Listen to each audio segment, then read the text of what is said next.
warahmatullahi wabarakatuh.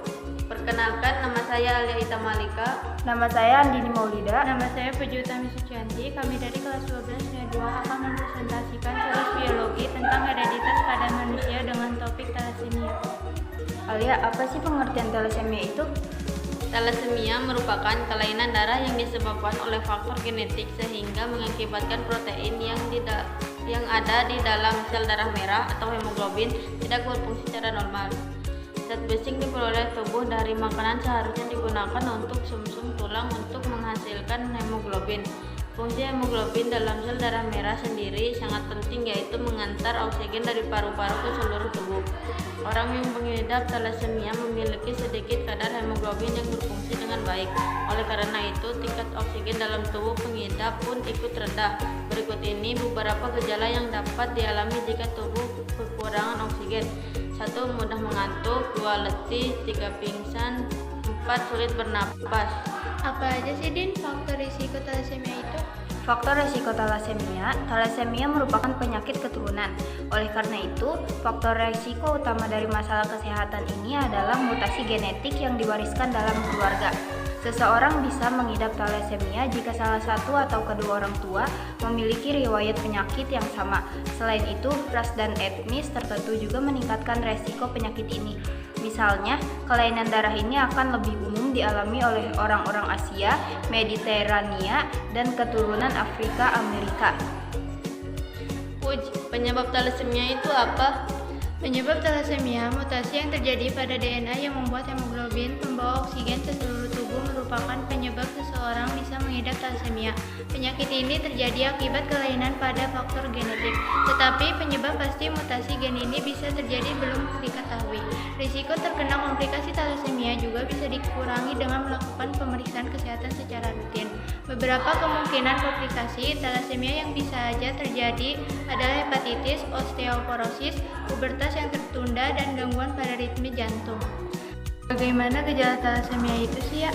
Gejala thalassemia yang dialami oleh setiap orang berbeda-beda, tergantung pada tingkat keparahan dan tipe thalassemia yang diidap. Supaya bisa bekerja dengan normal, hemoglobin memerlukan 2 protein alfa dan 2 protein beta. Kelainan pada protein alfa dikenal dengan thalassemia alfa dan protein beta adalah thalassemia beta. Jika terjadi banyak mutasi pada material genetik yang membuat hemoglobin thalassemia yang diidap terbilang parah, transfusi darah akan sering dibutuhkan untuk kondisi thalassemia yang parah. Namun jika transfusi yang terjadi sedikit atau terbatas, maka gejala bisa lebih ringan. Bagaimana gejala thalassemia itu ya? Gejala thalassemia yang dialami oleh setiap orang berbeda-beda, tergantung pada tingkat keparahan dan tipe thalassemia yang diidap. Supaya bisa bekerja dengan normal, hemoglobin memerlukan 2 protein alfa dan 2 protein beta. Kelainan pada protein alfa dikenal dengan thalassemia alfa dan protein beta adalah thalassemia beta. Jika terjadi pada mutasi pada material genetik yang membuat hemoglobin thalassemia yang diidap terbilang parah, transfusi darah akan sering dibutuhkan untuk kondisi thalassemia yang parah. Namun jika mutasi yang terjadi dikit atau terbatas, maka gejala bisa lebih ringan. Contoh gejala pengidap thalassemia adalah berat badan yang rendah, mengalami gejala anemia seperti sesak napas dan mudah lelah, dan sakit kuning.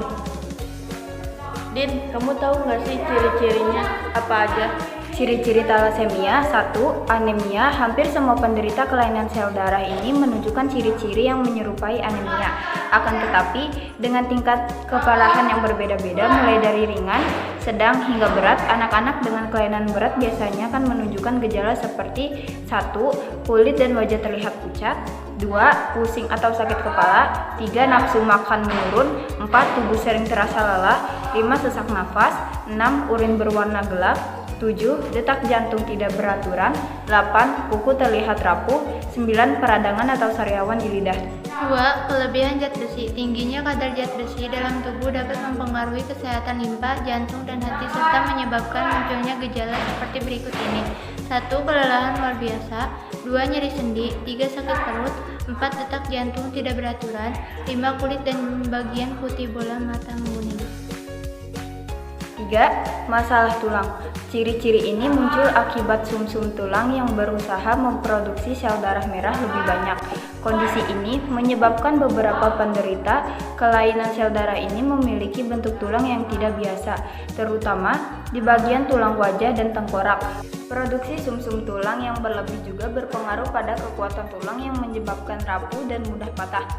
Maka dari itu, penderita kelainan sel darah ini rentan terkena osteoporosis. Buat pencegahan thalassemia itu apa aja ya, Bu? Pencegahan thalassemia. Untuk mencegah thalassemia pada bayi yang baru lahir, terdapat beberapa langkah pencegahan yang bisa dilakukan. Antara lain, pasangan yang ingin merencanakan kehamilan perlu menjalani tes darah untuk melihat nilai hemoglobin dan melihat profil sel darah merah di dalam tubuh mereka, melakukan screening thalassemia, konsultasi genetik, pemeriksaan prenatal. Buat pengobatan thalassemia itu apa aja sih, Din? Buat pengobatan thalassemia bisa diobati dengan 2 metode perawatan, yaitu transfusi darah tali pusat dan transplantasi sumsum tulang. Namun, metode perawatan ini tidak cocok untuk semua pengidap thalassemia karena justru bisa mengakibatkan terjadinya sejumlah komplikasi. Transfusi darah secara rutin sangat diperlukan bagi pengidap thalassemia beta. Namun, hal ini bisa berakibat menumpuknya zat besi di dalam tubuh dan menyebabkan gangguan kesehatan yang serius. Perawatan yang bertujuan menyingkirkan zat besi berlebih di dalam tubuh juga bisa dilakukan dengan terapi kelasi. Presentasi dari kelompok kami, kurang lebihnya mohon maaf, semoga bermanfaat. Billahi taufiq wal hidayah. Wassalamualaikum warahmatullahi wabarakatuh.